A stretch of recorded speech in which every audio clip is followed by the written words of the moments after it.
Chapter 1. The Neighbors. Spokane, Washington. In December of 2013 was cold, but mostly dry, the kind of winter where snow threatened, but rarely delivered in the city proper.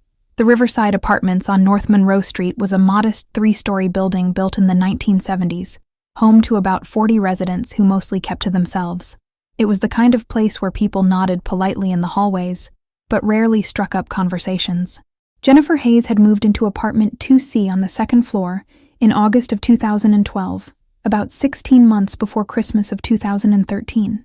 She was 34 years old, a freelance graphic designer who worked from home, creating logos and website designs for small businesses across the Pacific Northwest. She was an attractive woman with shoulder-length dark blonde hair that she usually wore pulled back in a casual ponytail, blue-gray eyes that seemed to shift color depending on the light, and a quick smile that made her approachable.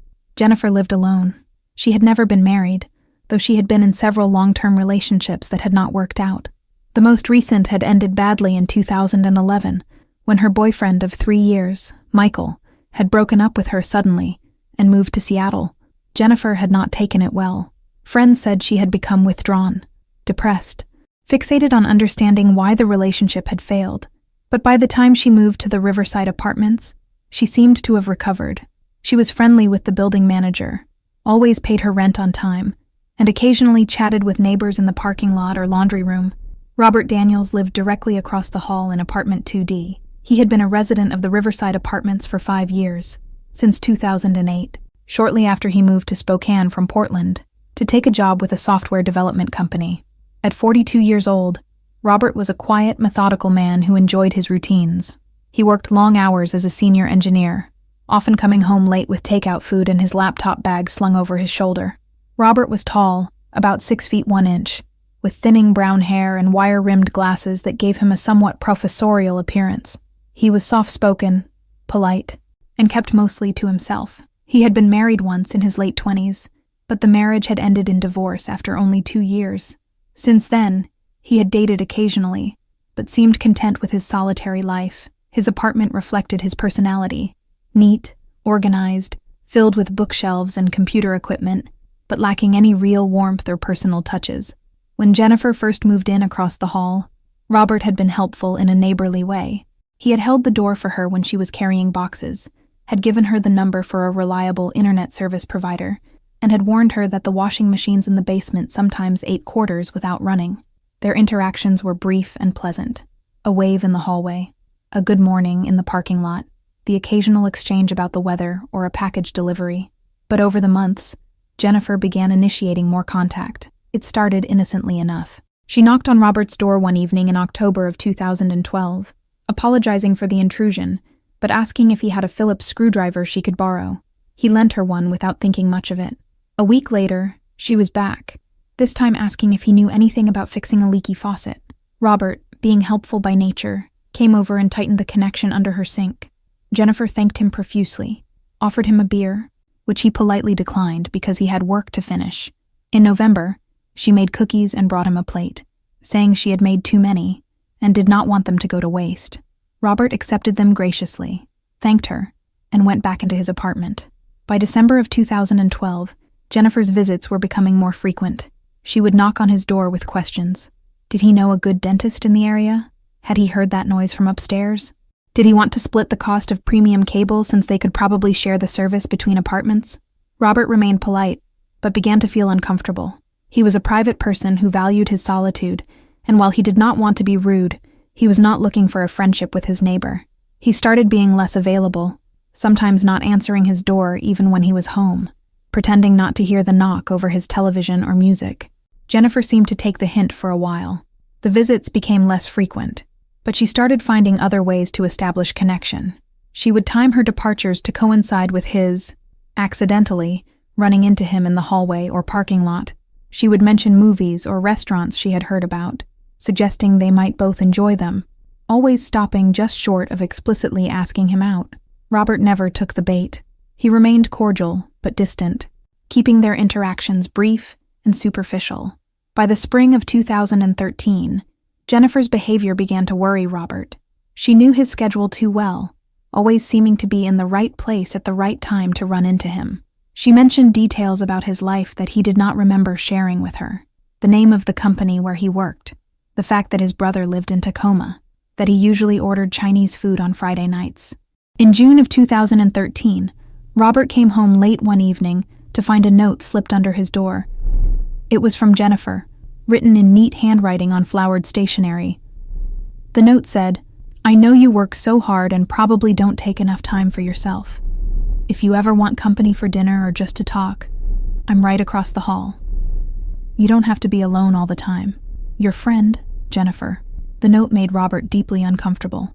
The phrase, "you don't have to be alone all the time," felt presumptuous and slightly invasive. He considered talking to her about it, establishing clear boundaries, but he was conflict-averse by nature.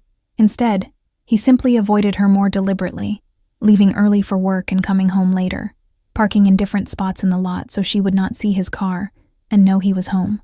In August, Jennifer knocked on his door on a Saturday morning. When Robert answered, she was standing there in workout clothes, smiling brightly. "Hey neighbor, I'm thinking about joining the gym on Division Street. Do you work out? We could be gym buddies." "I don't really have time for a gym," Robert said, which was not entirely true but seemed like the easiest way out of the conversation. "Oh, come on. Everyone has time to stay healthy. It would be fun. We could motivate each other." "I really don't think so, but thanks for asking." Jennifer's smile faltered slightly, but she recovered quickly. "Well, if you change your mind, let me know."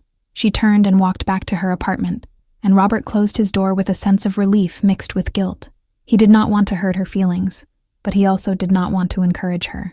In September, Robert started dating someone. Her name was Amanda, a woman he had met through a friend at work. They went out several times to dinner and movies, and things seemed promising. Robert was careful not to bring Amanda to his apartment, not wanting to deal with awkward encounters with Jennifer in the hallway. But somehow, Jennifer found out. One evening in late September, as Robert was leaving his apartment to meet Amanda for dinner, Jennifer opened her door. "Big date?" she asked, her tone light, but her eyes sharp. Robert was taken aback. He was dressed nicely, wearing cologne, clearly making an effort. "Just meeting a friend for dinner." "A friend, right?" Jennifer smiled, but it did not reach her eyes. "Well, have fun." The encounter left Robert rattled. How did she know? Had she been watching through her peephole? The thought made him queasy. His relationship with Amanda ended in November, not because of Jennifer, but because Amanda got a job offer in San Francisco and decided to take it. Robert was disappointed, but not heartbroken. They had only been dating for 2 months. When Jennifer heard that Robert was single again, and Robert had no idea how she found out since he had never told her about Amanda in the first place, she increased her attempts at contact. Notes under his door. Chance encounters. Knocking on his door late at night, claiming she heard a strange noise and wanted to make sure he was okay. By early December of 2013, Robert had reached his limit. He went to the building manager, a woman named Carol Peterson, and expressed his concerns. "My neighbor Jennifer in 2C is making me uncomfortable," he said, choosing his words carefully. "She seems to be fixated on me. She watches my schedule, leaves notes, tries to engage me in conversation constantly. I've tried to be polite but distant, but it's not working." Carol frowned. "Has she threatened you or damaged any property?" "No, nothing like that. But it feels like harassment. I don't know what she wants, but I'm uncomfortable in my own building." "I can talk to her," Carol offered. "Remind her about respecting boundaries and other residents' privacy. Would you? I don't want to cause problems, but I also don't want this to escalate." Carol did speak with Jennifer later that week. Robert did not know exactly what was said, but for several days afterward, Jennifer did not approach him at all. She did not even look at him when they passed in the hallway. Robert felt relieved. Maybe the problem was solved. Maybe Carol had gotten through to her. But what Robert did not know was that Jennifer had not let it go. She had simply changed tactics. Instead of direct contact, she watched from a distance. She tracked his movements, noted when he came and went, monitored who he talked to in the building, and she began to construct a narrative in her mind, a story where Robert was not avoiding her because he wanted to be left alone, but because he was confused, conflicted, unable to admit his feelings for her. She convinced herself that he felt the same connection she did, but that he was scared of it, scared of intimacy after his divorce, scared of being vulnerable. In Jennifer's increasingly distorted thinking, Robert needed to be shown that she understood him, that she was patient, that she would wait for him to realize they were meant to be together. By mid-December, Jennifer's apartment was filled with tokens of her obsession. She had printed photos of Robert from social media. Though Robert barely used social media and had no idea she had found his old profiles, she had newspaper clippings about his company, printed articles about software engineering. She had a journal where she recorded every interaction they had, analyzing his words and body language for hidden meanings. On December 20th, Jennifer made a decision. Christmas was coming. It was a time for love, for connection, for taking chances. She would make a grand gesture. She would show Robert how much she cared by giving him a thoughtful Christmas gift. Something personal, something that proved she understood him better than anyone else. She spent days planning the perfect gift. She went to several stores, carefully selecting items, wrapping them beautifully. She wrote a card, pouring her heart out, explaining her feelings, her hopes, her belief that they had a special connection. On Christmas Eve, Jennifer practiced what she would say when she gave Robert the gift. She imagined his surprise, his gratitude, the moment when he would finally admit that he felt the connection too. But there was another part of Jennifer's mind, a darker part, that prepared for a different outcome. That part of her mind had been growing stronger, feeding on rejection and obsession, and undiagnosed mental illness. That part of her mind whispered that if Robert rejected her again, after everything she had done, after all her patience and understanding, then he deserved to be punished. On the morning of December 25th, 2013, Jennifer woke up with a sense of purpose. Today was Christmas. Today everything would change. She did not know, could not have known in her delusional state, that she was absolutely right. Today would change everything, but not in the way she imagined. Chapter 2. Christmas morning. Robert Daniels woke up at 8:30 on Christmas morning to the sound of his phone ringing. It was his brother Marcus calling from Tacoma. "Merry Christmas, man," Marcus said, his voice cheerful. "What are you up to today?" "Not much," Robert admitted. He was lying in bed, looking at the ceiling of his quiet apartment. "I thought about making a nice breakfast, maybe watching some movies. What about you?" "We're doing the whole family thing. Sarah's parents are coming over. The kids are already tearing into presents. It's chaos." Marcus paused. "You sure you don't want to drive over? You're always welcome. You know that." "I know. I appreciate it. But it's a 3-hour drive each way, and I just want a quiet day." "All right, but you're missing Sarah's famous prime rib." They talked for a few more minutes, catching up on work and life. Marcus had 2 kids, a boy and a girl, 8 and 6 years old. Robert was a good uncle, always remembering birthdays and sending thoughtful gifts, but he rarely visited. The truth was, being around Marcus's happy family sometimes made Robert feel the emptiness of his own life more acutely. After hanging up, Robert got out of bed and padded to the kitchen. His apartment was neat as always, everything in its place. He made coffee and toast, ate standing at the counter while reading news on his tablet. It was a typical morning for him, solitary but comfortable. Around 10 o'clock, he took a shower and got dressed in jeans and a comfortable sweater. He was planning to relax, maybe do some reading, perhaps order Chinese food later since most restaurants would be closed for the holiday. At 10:45, there was a knock on his door. Robert sighed. He had a feeling he knew who it was. He considered not answering, but he also did not want to spend Christmas hiding in his own apartment. Maybe if he was polite but firm, Jennifer would leave him alone for the rest of the day. He opened the door. Jennifer stood in the hallway, dressed nicely in dark jeans and a red sweater, her hair down and styled. She was smiling, her eyes bright, and she was holding a wrapped gift box about the size of a shoebox, decorated with silver paper and a gold bow. "Merry Christmas, Robert," she said warmly. "Merry Christmas," Robert replied, keeping his tone neutral. "I know we're just neighbors, but I wanted to give you a little something. Christmas is about spreading joy, right?" She extended the gift toward him. Robert hesitated. Accepting a gift from Jennifer felt like encouragement, like opening a door he had been trying to keep closed, but refusing it outright seemed cruel, especially on Christmas. "You really didn't need to do that," he said. "I wanted to. Please, just open it. I think you'll really like it." Robert reluctantly took the box. It was surprisingly heavy. "Thank you. That's very thoughtful. Aren't you going to open it now?" Jennifer asked, her smile expectant. "I was just making coffee," Robert said, searching for an excuse. "I'll open it later." "Oh, come on. I'd love to see your reaction. Besides, I could use a cup of coffee, It's cold out there. She laughed, even though they were standing in a climate-controlled hallway. Robert realized she was angling for an invitation inside. Every instinct told him to refuse, to maintain boundaries, to keep his distance. But a lifetime of Midwestern politeness and conflict avoidance overrode his instincts. "All right," he said, stepping back. "Come in, but I really can't talk long. I have plans later." This was a lie, but a necessary one. Of course. Just a quick coffee and you can open your present." Jennifer stepped into his apartment, and Robert felt a wave of unease wash over him. This was a mistake. He should not have let her in. But she was already inside, looking around with obvious interest, taking in the details of his space. "Your apartment is so nice," she said. "Much neater than mine. I like that bookshelf. Is that organized alphabetically?" "By author, yes," Robert said shortly.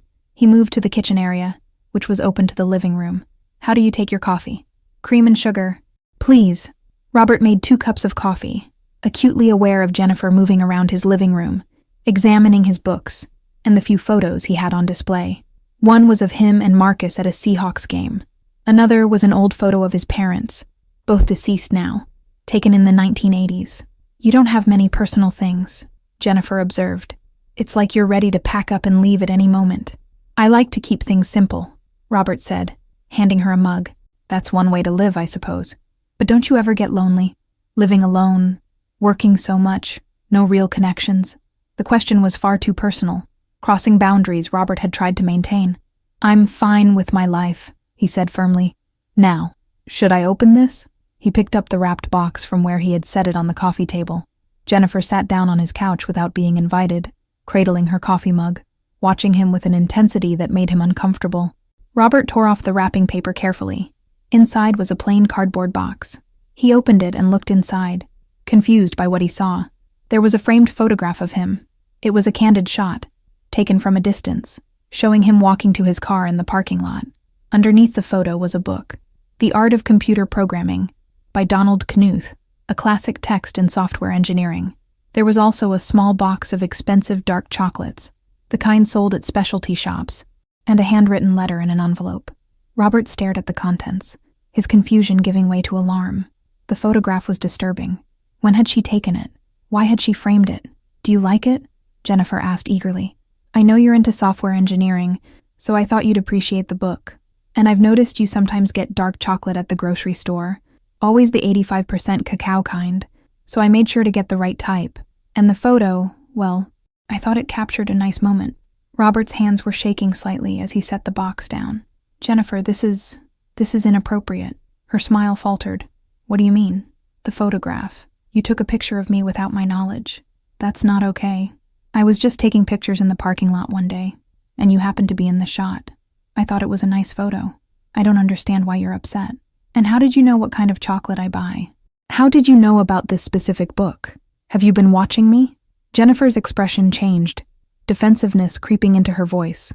"I'm observant. I pay attention. I thought that's what people do when they care about someone. I was trying to show you that I understand you, that I know you. But I don't want you to know me like this," Robert said, his voice rising despite his attempt to stay calm. "I've tried to be polite. I've tried to maintain boundaries. But you keep pushing. This has to stop, Jennifer." She stood up abruptly, her face flushing with anger and hurt. "I've been nothing but kind to you. I've been patient. I've waited for you to realize that we have a connection.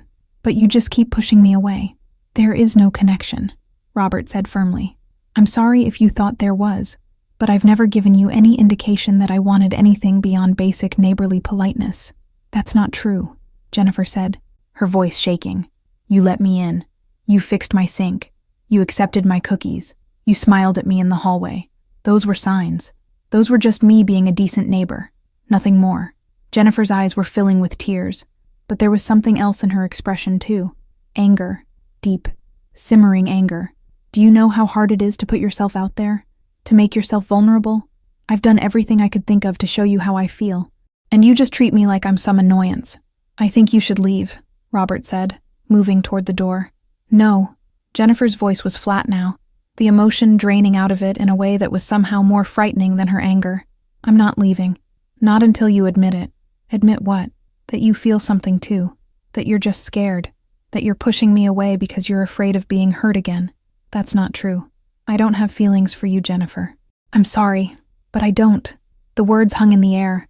For a moment, Jennifer just stared at him, her face blank, as if her mind was trying to process information that did not fit her worldview. Then something seemed to break inside her. "You're lying," she said quietly. "You're lying because you're scared. But I can help you. I can show you that you don't need to be scared." She moved toward him, and Robert instinctively stepped back. "Jennifer, please leave. Now." "No, I'm not leaving. Not this time. You're going to listen to me. You're going to understand." Robert reached for his phone on the kitchen counter. "If you don't leave right now, I'm calling the police." Jennifer's face twisted with rage. "The police? You would call the police on me? After everything I've done for you? After all the time I've spent trying to make you happy? You haven't done anything for me. You've stalked me. You've invaded my privacy. This isn't love, Jennifer. This is obsession, and it's not healthy." Robert had his phone now, was starting to dial 911. He never saw Jennifer move to the kitchen, never saw her grab the knife from the block on his counter. It was a chef's knife, 8 inches, kept sharp because Robert enjoyed cooking occasionally. Jennifer's mind was fracturing, reality and delusion mixing into something toxic and violent. The man she had convinced herself loved her was rejecting her absolutely. The narrative she had constructed was collapsing, and beneath the delusion was a rage that had been building for months, for years perhaps, fed by past rejections and untreated mental illness. In that moment, Jennifer did not see Robert Daniels, her neighbor, a living human being with thoughts and feelings. She saw only betrayal, rejection, pain. She saw the source of all her suffering, and she attacked. Robert saw the movement from the corner of his eye and turned, but he was too slow. The knife plunged into his shoulder, the pain instantaneous and shocking. He cried out, dropping his phone, grabbing at Jennifer's wrist as she pulled the knife back for another strike. "You can't reject me," Jennifer screamed, her voice ragged. "You can't do this to me." She stabbed him again, this time catching him in the chest. Robert tried to push her away, but the wound to his shoulder had weakened his left arm. He stumbled backward, crashing into the coffee table. Jennifer followed, striking again and again. She was not a large woman, only about 5 feet 5 inches, but fury gave her strength. Robert tried to defend himself, raising his arms to protect his face and torso, but the blade found flesh again and again. "I loved you," Jennifer sobbed, still stabbing. "I loved you and you threw it away. You threw me away, just like everyone else." Robert fell to the floor, blood spreading beneath him. He tried to crawl toward the door, but Jennifer was on top of him, still striking. The knife rose and fell, a terrible rhythm. Somewhere around the 15th or 16th blow, Robert stopped moving, but Jennifer did not stop. She could not stop. Something had broken completely inside her. She stabbed him 29 times in total before finally collapsing beside his body, the knife still in her hand, covered in blood, sobbing uncontrollably.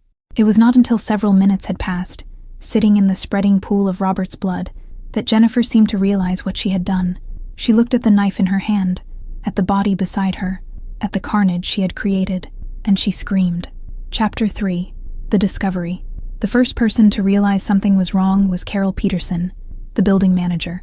She had been in her first-floor office doing paperwork when she heard what sounded like screaming from upstairs. It was muffled, brief, but disturbing enough that she decided to investigate. Carol climbed the stairs to the second floor and paused in the hallway. Everything seemed quiet now. She was about to return to her office when she heard another sound. Crying, coming from apartment 2D, Robert Daniels' unit. She knocked on the door. "Robert, is everything okay?" No response except continued crying. "Robert, I'm coming in. I have a master key." Carol unlocked the door and pushed it open. What she saw made her gasp and stumble backward. Blood. So much blood. A body on the floor. And Jennifer Hayes, sitting against the couch, covered in blood, holding a knife, rocking back and forth, and crying. Carol's hand flew to her mouth. She backed out of the apartment, pulled out her cell phone with shaking hands, and dialed 911. 911, what is your emergency? "There's been a stabbing," Carol said, her voice breaking. "The Riverside Apartments on North Monroe. Apartment 2D. I think he's dead. Oh God, there's so much blood. Ma'am, is the attacker still there?" "Yes. She's just sitting there. She has the knife." Get to safety immediately. Officers are on the way. Carol moved quickly down the hallway and down the stairs, her heart pounding. Other residents were starting to emerge from their apartments, drawn by the commotion.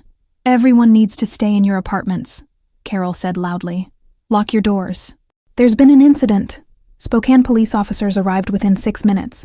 4 patrol cars screeched into the parking lot, lights flashing. Officers Kenji Yamamoto and Lisa Torres were first up the stairs, weapons drawn.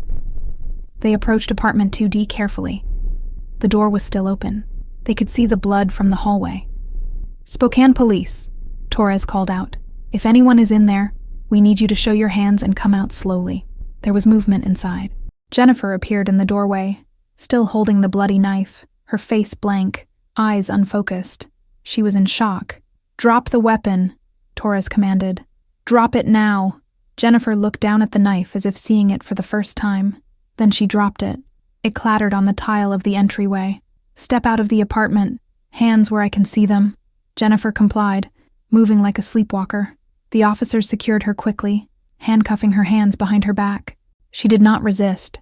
She barely seemed aware of what was happening. Are there any other people in the apartment? Yamamoto asked her. Jennifer did not respond, just stared ahead with empty eyes. Torres entered the apartment, checking for additional victims or threats. She found Robert Daniels on the living room floor, face down in a massive pool of blood. His back and arms showed multiple stab wounds. Torres checked for a pulse, already knowing what she would find. Nothing. The body was still warm but lifeless. We have one deceased victim, Torres radioed. White male, appears to be mid-40s, multiple stab wounds. Crime scene is secure. We need detectives and CSI. Yamamoto was reading Jennifer her rights, though she seemed unresponsive. You have the right to remain silent. Anything you say can and will be used against you in a court of law. Jennifer just stared at nothing, blood-soaked and silent. An ambulance arrived even though it was clear Robert was beyond help. Paramedics confirmed death at 11:23 a.m. on December 25, 2013. Detective Laura Mitchell got the call at 11:30 while she was at home with her family, about to sit down to Christmas brunch. She was 47 years old, a 23-year veteran of the Spokane Police Department, and had worked homicide for the last 11 years. She knew that murders did not take holidays off. I have to go, she told her husband and adult children. I'm sorry. It's okay, Mom, her daughter said. We understand. Mitchell arrived at the Riverside Apartments at noon. The building was cordoned off with police tape. News crews were already setting up across the street, though they had minimal information so far. Mitchell could see curious neighbors standing on balconies and in windows, everyone wondering what terrible thing had happened on Christmas morning. Detective Kevin Park, Mitchell's partner, arrived moments after her. Park was 36, sharp and energetic, in contrast to Mitchell's more methodical approach. They made a good team. What do we have? Mitchell asked the patrol sergeant. Adult male victim, Robert Daniels, age 42, lives in apartment 2D. Multiple stab wounds, at least 20 from what I could see. Suspect is female, Jennifer Hayes. Age 34, lives across the hall in 2C. She was found at the scene holding the weapon, covered in the victim's blood. She's been arrested and is being held for questioning. Witnesses?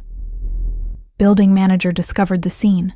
She heard screaming, went to investigate, found the suspect sitting with the body. No other witnesses that we know of yet.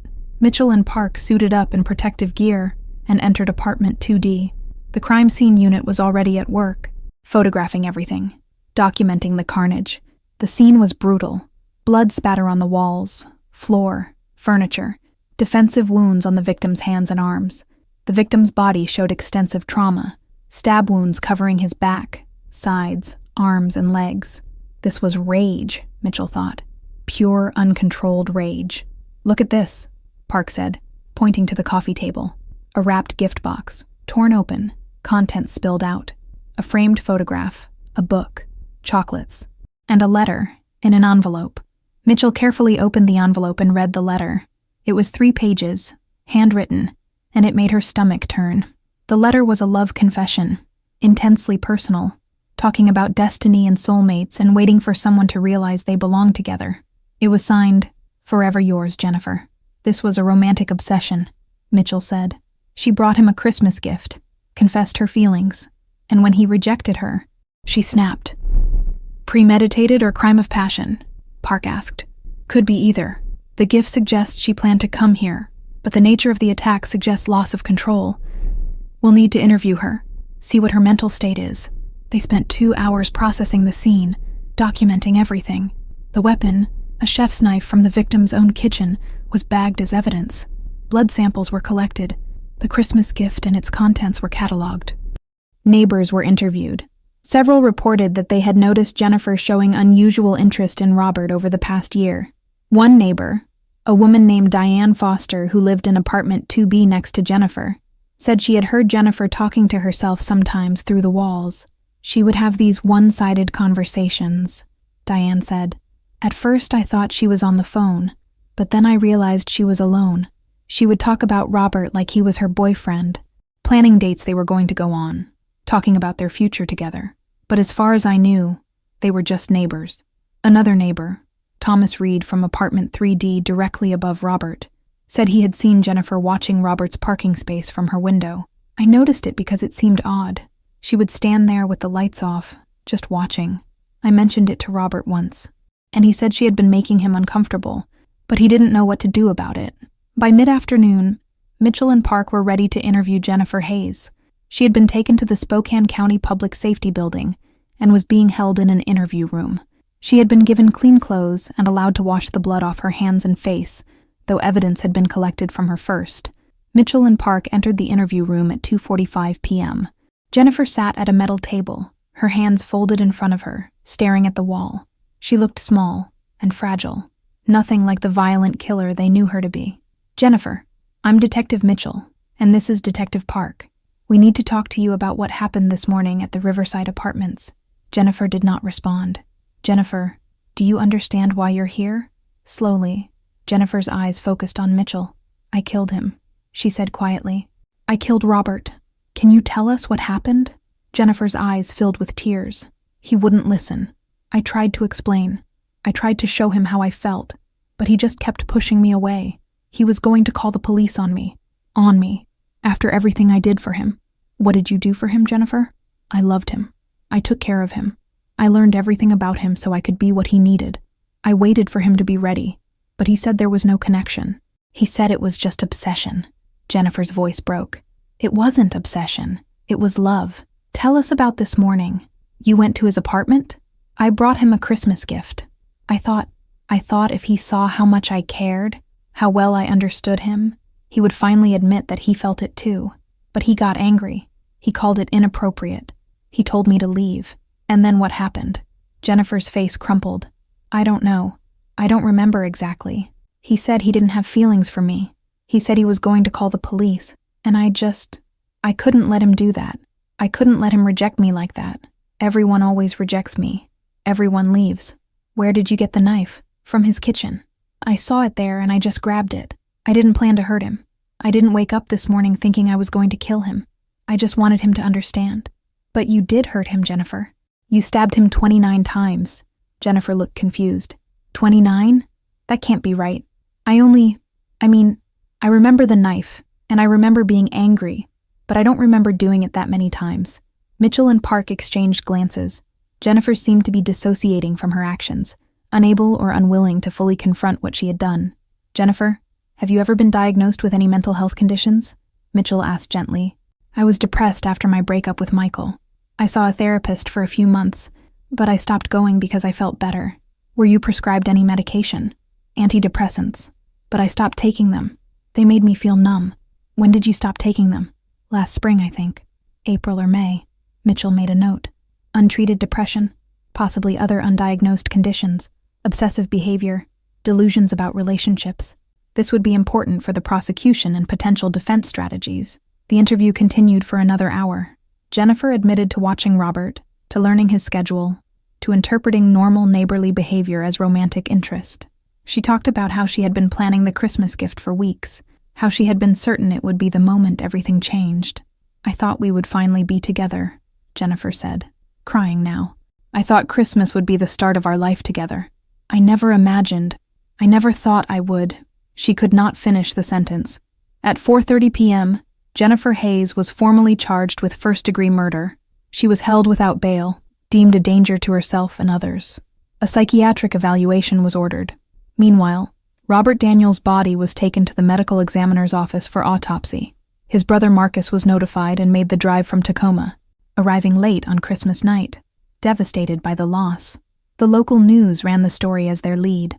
Woman arrested after stabbing neighbor to death on Christmas Day. The details were sparse at first, but as information leaked out about Jennifer's obsession and the Christmas gift that preceded the murder, the story took on a more disturbing dimension. By December 26th, it was national news. A seemingly friendly neighbor with a hidden obsession. A Christmas gift that turned deadly.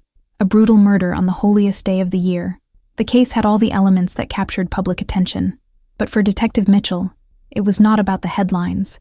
It was about building a case, understanding what had happened, and ensuring justice for Robert Daniels, a quiet man who had just wanted to be left alone and had paid for that simple desire with his life. Chapter 4.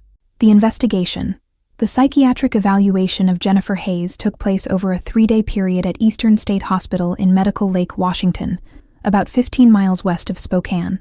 Dr. Richard Townsend, a forensic psychiatrist with over 30 years of experience, conducted the evaluation. Dr. Townsend's report, completed on December 30th, painted a picture of a deeply troubled woman who had been struggling with untreated mental illness for years. Jennifer was diagnosed with major depressive disorder, borderline personality disorder, and what the doctor termed erotomania, a delusional disorder in which the person believes another person is in love with them. Ms. Hayes demonstrates a pattern of unstable relationships, fear of abandonment, identity disturbance, and emotional dysregulation consistent with borderline personality disorder, Dr. Townsend wrote in his report. Additionally, she has developed an erotomanic delusion regarding the victim, Robert Daniels, believing despite clear evidence to the contrary that he harbored romantic feelings for her. This delusion was resistant to reality testing and appeared to intensify over time. The report continued. When faced with definitive rejection from Mr. Daniels, Ms. Hayes experienced what can be described as a psychotic break combined with borderline rage. She was unable to integrate the reality of his rejection with her delusional belief system, resulting in a catastrophic loss of impulse control and extreme violence. However, Dr. Townsend concluded that while Jennifer had significant mental health issues, she was capable of understanding the nature of her actions and distinguishing right from wrong at the time of the crime. This meant she would be found competent to stand trial and would not qualify for an insanity defense under Washington state law. Meanwhile, Detective Mitchell and her team were building the case. They obtained search warrants for both Jennifer's apartment and her digital devices. What they found was disturbing. Jennifer's apartment was essentially a shrine to Robert Daniels. One wall of her bedroom was covered with photographs of him, most taken without his knowledge. There were pictures of him leaving for work, getting his mail, carrying groceries, washing his car. The photos were arranged almost artistically, with notes written beneath some of them describing what Jennifer imagined he had been thinking or feeling at that moment. Here he looks tired. He works so hard. I wish he would let me take care of him, read one note beneath a photo of Robert walking to his car with his laptop bag. In Jennifer's closet, investigators found several spiral-bound journals filled with pages and pages of writing about Robert. The entries went back to October of 2012, shortly after she moved in. October 15th, 2012. Met my neighbor across the hall today. His name is Robert. He has kind eyes. He helped me carry a box. I think there's something special about him. The entries became increasingly obsessive over time. March 2nd, 2013. Robert came over to fix my sink today. He was in my apartment for 15 minutes. I could smell his cologne. He was so focused, so competent. I made sure to stand close to him so he could feel the connection too. I think he wanted to stay longer, but was too shy to suggest it. June 23rd, 2013. I left Robert a note today. I poured my heart into it. I know he'll understand now. I know he feels the same way I do. He's just scared to admit it. Men like Robert, who've been hurt before, they need patience. They need to know it's safe to love again. I can give him that safety. September 27th, 2013.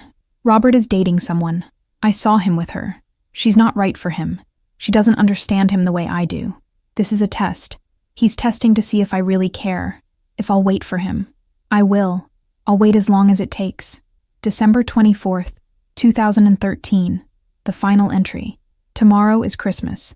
Tomorrow I'm going to give Robert his gift and tell him how I feel. I've waited long enough. I know he's ready now. I've seen the signs. The way he looks at me when he thinks I'm not watching. The way he times his arrivals to coincide with mine. He's been waiting for me to make the first move, to show him it's safe. Tomorrow everything changes. Tomorrow our real life together begins. Reading these journals was like watching someone descend into delusion in real time. Mitchell felt a mix of pity and horror. Jennifer Hayes had created an entire fantasy relationship that existed only in her mind, interpreting every mundane interaction as proof of mutual affection. Jennifer's computer yielded even more evidence. Her browser history showed extensive searches about Robert's company, his educational background, his interests. She had looked up signs he likes you but is afraid to say it, and how to tell if a shy man is in love with you. She had visited forums about unrequited love, read articles about patience in relationships, bookmarked pages about famous couples who had overcome obstacles to be together. Most disturbingly, she had researched Robert's ex-wife, finding her Facebook profile and reading through years of posts, apparently trying to understand what had gone wrong in that marriage and how Jennifer could be different, better. Jennifer's phone records showed she had never called or texted Robert directly, but she had taken hundreds of photos of him over the past year.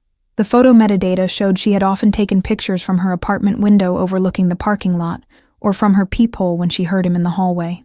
Friends and family of Jennifer were interviewed. Her best friend, Sarah Brennan, was shocked by the arrest. "Jennifer never mentioned Robert to me," Sarah said. "I mean, she talked about her neighbors sometimes. Casual stuff. But nothing that suggested she was obsessed with anyone. The last time I saw her, maybe 3 weeks ago, she seemed fine. A little stressed about work, but fine." Sarah provided some background. Jennifer had always struggled with relationships. She fell hard and fast, became intensely devoted, and was devastated by breakups. Her relationship with Michael, which had ended in 2011, had hit her particularly hard. She was convinced they were going to get married, Sarah said. When he broke up with her, she couldn't accept it at first. She kept calling him, showing up at his apartment, trying to convince him they belonged together.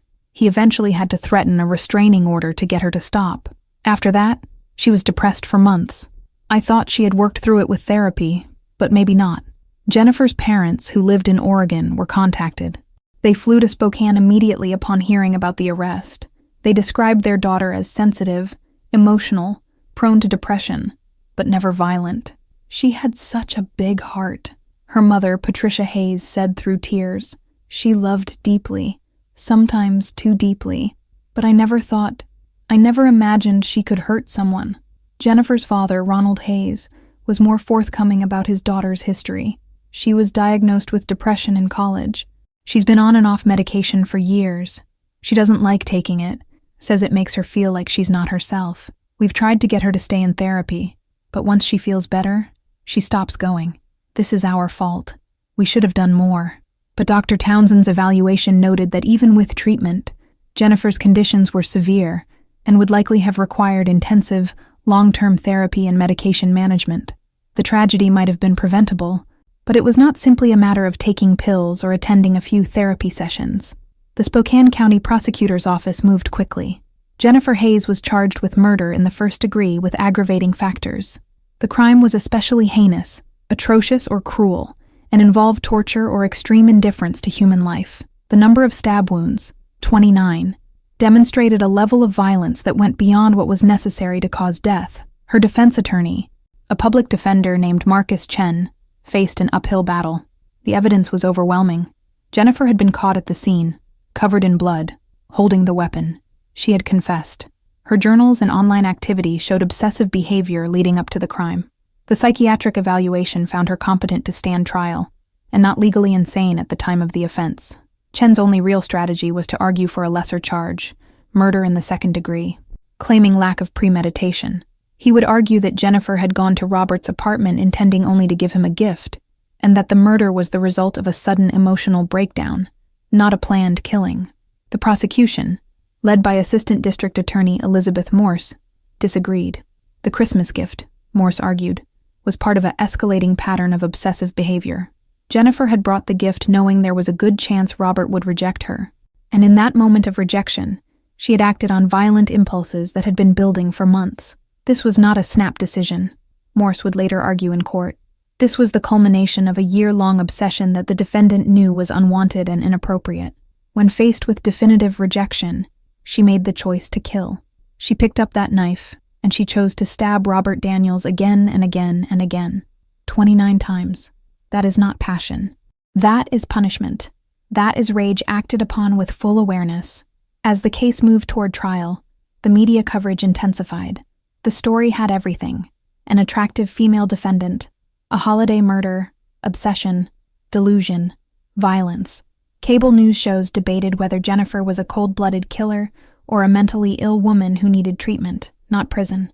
Some commentators focused on the failure of the mental health system, noting that Jennifer had stopped treatment and no one had followed up. Others pointed to Robert's own actions, questioning whether he had done enough to protect himself, though most agreed that blaming the victim was both cruel and misguided. For Marcus Daniels, Robert's brother, the media circus was torture. "My brother was a good man who did nothing wrong," he said in one of his rare statements to the press. "He tried to be polite. He tried to maintain boundaries. He even reported her behavior to the building manager. What more was he supposed to do? He has a right to feel safe in his own home, and that right was taken from him by someone who refused to accept that no means no." The trial was set for April of 2014, 4 months after the murder. Chapter 5. The Trial. The trial of Jennifer Hayes began on April 7, 2014, in Spokane County Superior Court. Judge Margaret Thornton presided. The courtroom was packed with media, family members, and curious members of the public who had been following the case. Jennifer sat at the defense table wearing conservative clothing chosen by her attorney to make her appear sympathetic. A dark blue dress, minimal makeup, hair pulled back. She looked younger than her 34 years. Vulnerable. Nothing like the rage-filled woman who had stabbed Robert Daniels 29 times. The prosecution's case was methodical and damning. They presented the physical evidence: the knife, the blood spatter analysis, the photographs of Robert's wounds. The medical examiner testified that Robert had died from blood loss due to multiple stab wounds, and that many of the wounds had been inflicted after he was already incapacitated. The defensive wounds on his hands and forearms indicate that Mr. Daniels tried to protect himself, Dr. Angela Morrison testified. But as the attack continued, he became too weak to defend himself. Many of the wounds to his back and sides were inflicted when he was either on the ground or already unconscious. This was a sustained, brutal attack that continued well past the point of lethality. The prosecution presented Jennifer's journals, reading excerpts that showed her obsessive thoughts and delusional beliefs. They showed the photographs from her apartment, the wall of images of Robert taken without his knowledge. They played testimony from neighbors who described Jennifer's fixation. Detective Mitchell took the stand and walked the jury through the investigation, the evidence collection, and Jennifer's confession. The video of Jennifer's interview was played, showing her admitting to the killing, explaining her belief that Robert had romantic feelings for her, despite his repeated rejections. The Christmas gift itself was entered into evidence. The jury passed it around, looking at the framed photograph of Robert, reading the love letter Jennifer had written. Several jurors looked disturbed, particularly by the photograph. The violation of privacy it represented was chilling. Carol Peterson, the building manager, testified about Robert's complaint about Jennifer's behavior and about discovering the crime scene. She broke down crying while describing what she had seen when she opened the door to apartment 2D. Marcus Daniels testified about his brother, painting a picture of a quiet, hard-working man who valued his privacy and had never given Jennifer any encouragement. "Robert was kind to everyone," Marcus said, "but kindness is not consent. Politeness is not romantic interest. My brother did nothing to deserve what happened to him." The defense did not contest most of the evidence. They could not. Instead, Marcus Chen focused on Jennifer's mental state, arguing that she was not in control of her actions at the time of the killing. Dr. Richard Townsend, the forensic psychiatrist, was called by the defense, even though his report had concluded Jennifer was legally sane. Chen tried to emphasize the mental illness aspects of the evaluation. "Dr. Townsend, you diagnosed Ms. Hayes with several serious mental health conditions, correct?" "Yes. Major depressive disorder, borderline personality disorder, and erotomanic delusions. And these conditions affected her perception of reality?" "In certain areas, yes. Specifically regarding her interpretation of Robert Daniels' feelings toward her. So she genuinely believed Robert had romantic feelings for her?" despite evidence to the contrary? Yes, that is the nature of erotomanic delusions. The person cannot be convinced otherwise through logical argument or contrary evidence. And when Mr. Daniels rejected her on Christmas morning, what would that have done to her mental state? It would have caused extreme psychological distress. For someone with borderline personality disorder, rejection can trigger intense emotional reactions, including rage and loss of impulse control. But on cross-examination, Prosecutor Elizabeth Morse dismantled this defense. Dr. Townsend, despite all of these mental health issues, you concluded that Ms. Hayes was legally sane at the time of the offense, correct? Correct. She knew what she was doing? Yes. She knew stabbing someone with a knife would cause injury and death? Yes. She knew it was wrong to kill another person? Yes. So despite her mental illness, she was capable of making choices, including the choice to pick up that knife and use it on Robert Daniels? Yes. The defense also called Sarah Brennan, Jennifer's best friend, hoping she would provide testimony about Jennifer's positive qualities and her struggles with mental health. But Brennan's testimony may have hurt more than helped. Did Jennifer ever mention Robert Daniels to you? Chen asked. Not really, no. I mean, she mentioned neighbors sometimes, but never by name that I remember. So she kept her feelings about Robert secret even from her closest friend? I guess so. On cross-examination, Morse asked, Ms. Brennan, doesn't the fact that Jennifer kept these intense feelings secret suggest she knew on some level that her behavior was inappropriate? Sarah hesitated. I suppose it could mean that. Yes.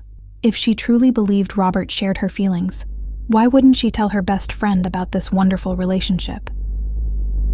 I don't know.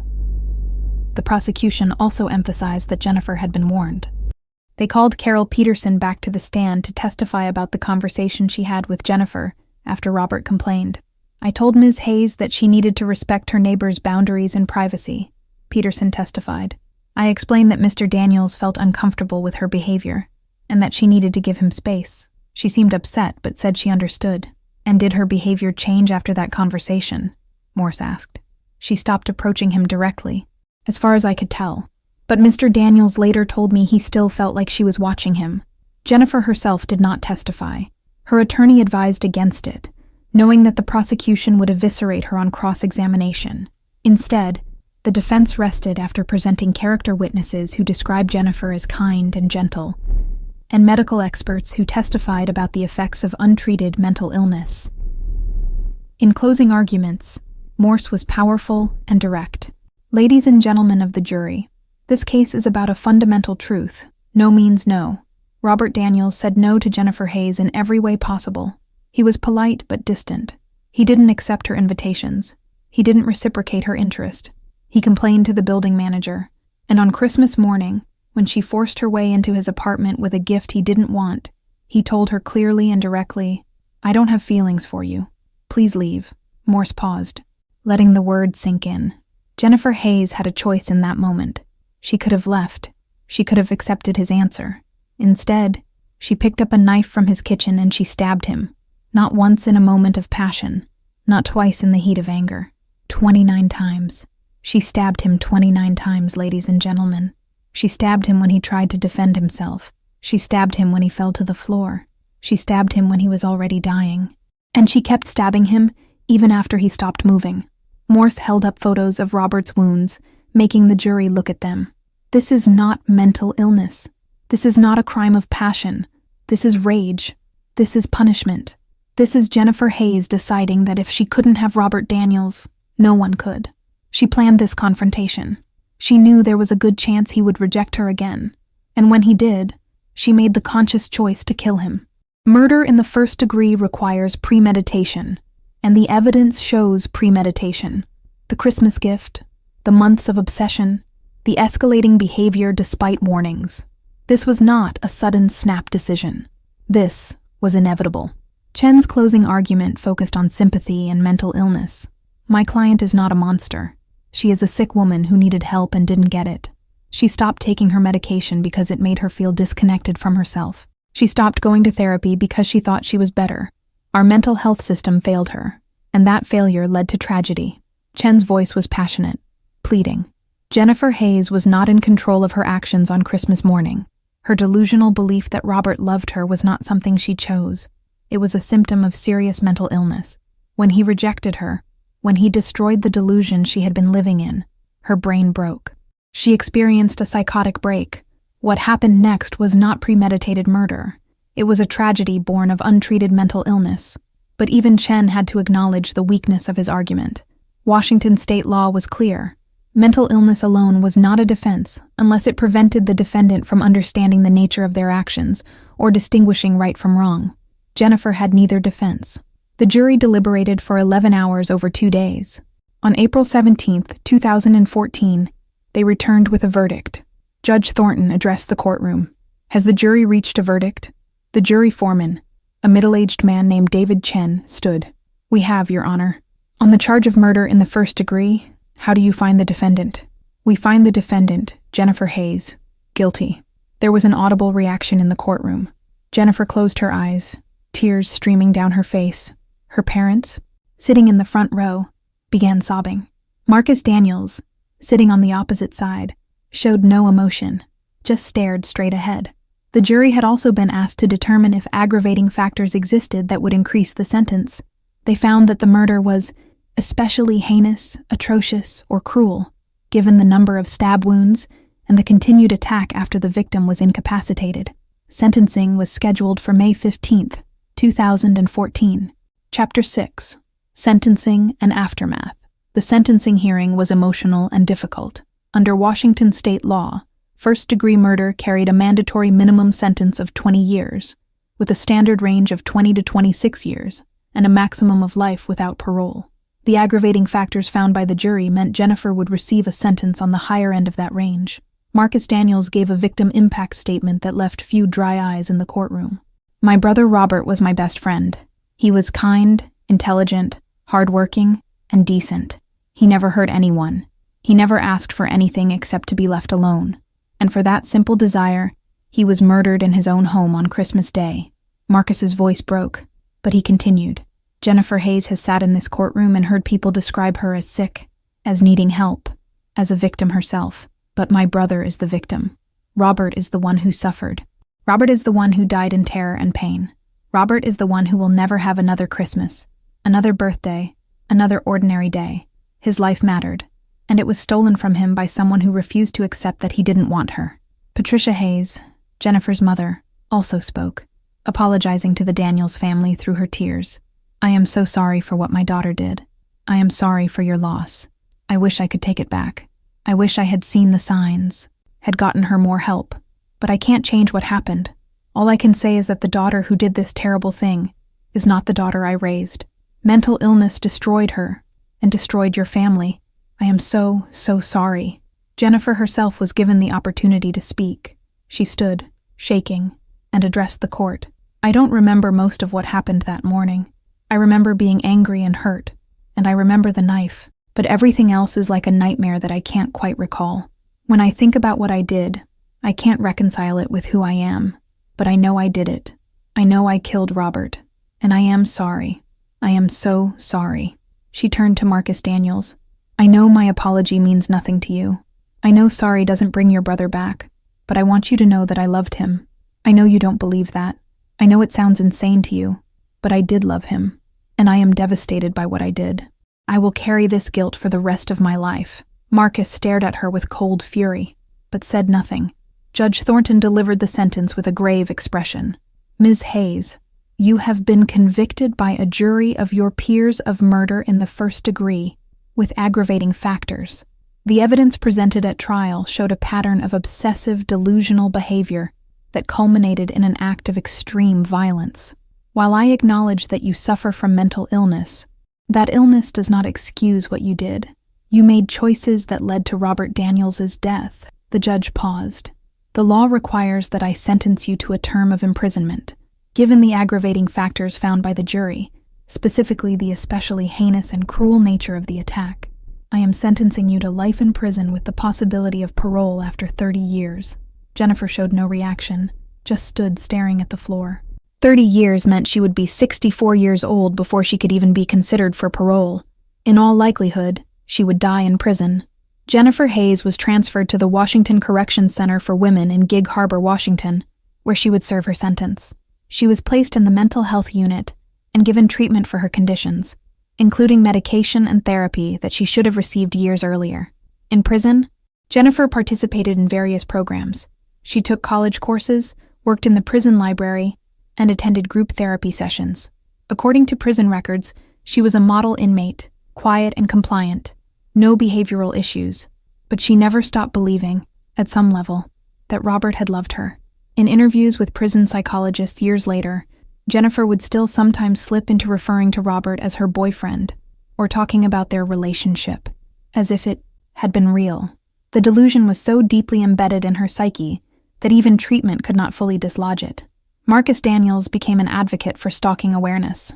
He gave interviews, spoke at schools and community centers, and worked with legislators to strengthen anti-stalking laws in Washington state. He wanted Robert's death to mean something, to prevent other families from experiencing the same tragedy. The warning signs were there, Marcus said in one interview. Jennifer's behavior was escalating. Robert reported it, but there wasn't enough support, enough legal framework to stop her before it was too late. We need better laws, better mental health resources, and we need to take stalking seriously before it turns deadly. The Riverside Apartments on North Monroe Street underwent changes after the murder. The building manager, Carol Peterson, retired early, unable to shake the trauma of discovering Robert's body. New security measures were installed, better lighting, security cameras in common areas, a more formal process for residents to report concerning behavior. Apartment 2D, where Robert had lived and died, remained empty for over a year. No one wanted to live there. Eventually, it was completely renovated, new flooring and paint covering any trace of what had happened. A young couple with no knowledge of the apartment's history finally moved in. The case of Jennifer Hayes became a touchstone in discussions about mental illness and violence, about the fine line between persistence and stalking, about how we interpret social signals and enforce boundaries. True crime podcasts dissected the case. Psychologists used it in textbooks as an example of erotomanic delusions. Advocacy groups cited it when pushing for better mental health funding. But for those closest to the tragedy, it was not a case study or a cautionary tale. It was a life destroyed, a family shattered, and a question that could never be fully answered. Could this have been prevented? Epilogue. Christmas 2023. 10 years after Robert Daniels was murdered, Marcus Daniels stood at his brother's grave on Christmas Day. It had become his tradition, visiting Robert every December 25th, bringing flowers, talking to the headstone as if his brother could hear him. Hey, Rob, 10 years. Can you believe it? Sometimes it feels like yesterday. Sometimes it feels like a lifetime ago. Marcus was 48 now, with more gray in his hair and lines around his eyes that hadn't been there a decade ago. His kids were teenagers now, both in high school. They remembered their Uncle Robert, but the memories were fading, becoming less sharp with each passing year. Sarah and I are doing okay. The kids are good. Emily made honor roll. Jack made varsity basketball. You'd be proud of them. I tell them stories about you all the time. I want them to remember you. A cold wind blew through the cemetery. Marcus pulled his coat tighter. I did another interview last month, a podcast about stalking cases. They wanted to talk about you, about what happened. I almost said no, like I do most of the time now. But then I thought, maybe someone will hear it and recognize the warning signs in their own life. Maybe it will help someone. So I did it. I told your story again.